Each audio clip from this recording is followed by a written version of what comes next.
hal yumkinu ayyurdiyahuma ba'da wafatihima?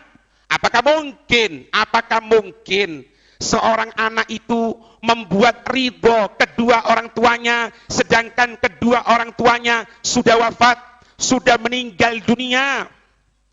Maka dijawab, yumkinu bithalatati asya.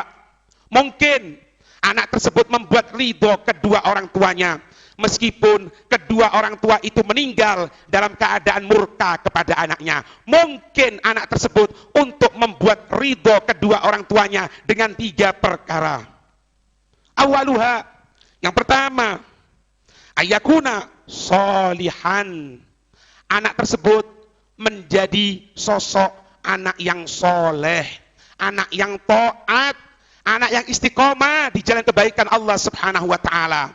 Anak yang peduli akan kemakmuran masjid, anak yang mengambil kitabnya untuk menulis dari ilmu-ilmunya baginda Rasul, anak yang dia peduli apabila belum membaca Al-Quran, belum zikir kepada Allah. Maka kalau kita menjadi sosok seperti itu, maaf, meskipun orang tua kita meninggal dalam keadaan murka kepada kita, maka perasaan luka tadi itu, perasaan sakit hati orang tua itu, perasaan tidak ridho kedua orang tua itu, maka akan terobati dengan izin dari Allah.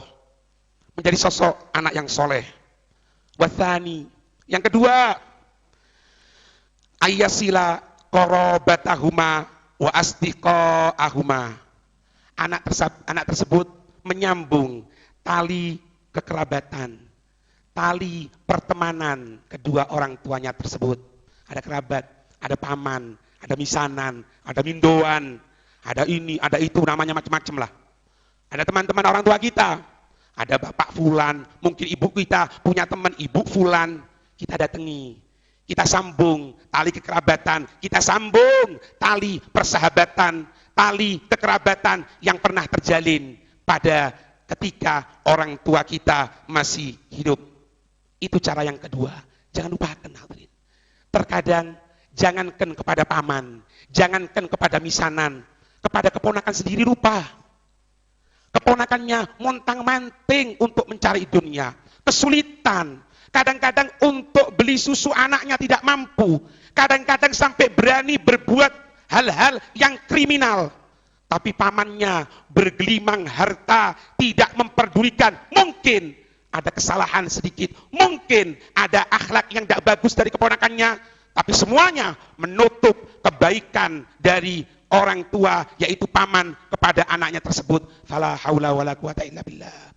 Allah tidak menginginkan kita ahli sholat, tapi hamba yang lain dalam keadaan kelaparan dibiarkan.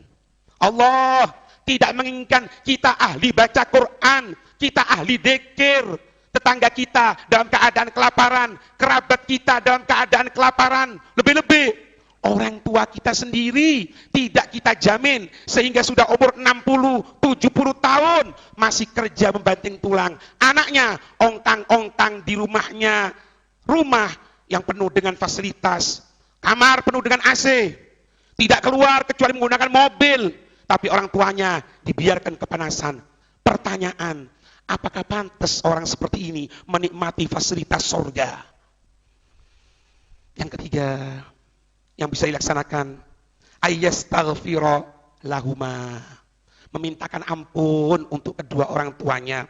Wa yad'u lahuma, mendoakan untuk kedua orang tuanya. Wa yatasaddaqu, wa yatasaddaqu lahuma. Sodako, ini dalilnya hol. Kalau ada orang tanya, apa dalilnya hol? Jangan panjang-panjang. Hol diadakan sebagai bentuk agar orang tua kita ini ridho sama kita. Buktinya apa? Salah satu dari 3 cara supaya orang tua ridho sama kita. Cara yang ketiga, doakan, memintakan ampun untuk orang tua, sodako. Orang tahlilan apa caranya, Pak? Baca Yasin, doa Yasin, tahlil. Bahkan Imam Syafi'i mengatakan apa setelah tahlil?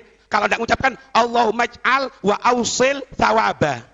Ya Allah, jadikan dan sampaikan pahala ini kepada fulan. Kalau tidak menyebutkan seperti itu, maka tidak sah tahlilnya. Haul ada tidak seperti itu? Dalil haul. Tidak perlu nyari kitab jauh-jauh, ini dalilnya haul. Di dalam haul baca, di dalam tahlil baca astagfirullah lil mu'minin wal mu'minat, astagfirullah, bacakan astagfirullah, istighfar. Kemudian apa? Sedekah. Mungkin yang hadir diberikan makan, diberikan berkatan. Hebatnya ulama kita, bentuk kebaikan sekalipun dikemas dengan model berkatan. Orang yang tidak ngerti mengatakan, ini kenapa kok membagikan berkatan, ini menyia-nyiakan harta. Tidak ngerti, banyak ngomong. Tanya dulu, jangan langsung memvonis. Ini dalilnya, untuk supaya orang tua ridho sama kita. Minimal, setiap selesai sholat, doakan orang tua. Yang meninggal, doakan supaya diampuni. Yang masih hidup, doakan supaya panjang umur penuh kesehatan. Tidak ada, Pak. Orang tua berbuat dolim sama kita, tidak ada sama sekali. Orang tua anak sinis sama aku Habib, orang tua, lah, tidak ada. Yang sinis kita, yang salah kita, apapun dari orang tua kita. Tanamkan perasaan seperti itu, supaya albirru salaf, kebaikan akan turun kepada kita. Begitupun keburukan, kita kurang ajar kepada orang tua kita tidak peduli kepada orang tua kita, jangankan ngaholi orang tua kita. Bacakan doa untuk diampuni oleh Allah kepada kedua orang tua kita. Tidak pernah sama sekali. Ingat. Kita punya anak. Kita akan wafat. Kita akan meninggal. Jangan salahkan kalau anak kita tidak akan mendoakan kita setelah wafatnya kita. Kenapa? Karena naudzubillah, kita cekcok sama orang tua sehingga sampai wafatnya orang tua kita tidak pernah mendoakan sama sekali. Naudzubillahi min dzalik. Semoga dijaga oleh Allah. Amin ya rabbal alamin.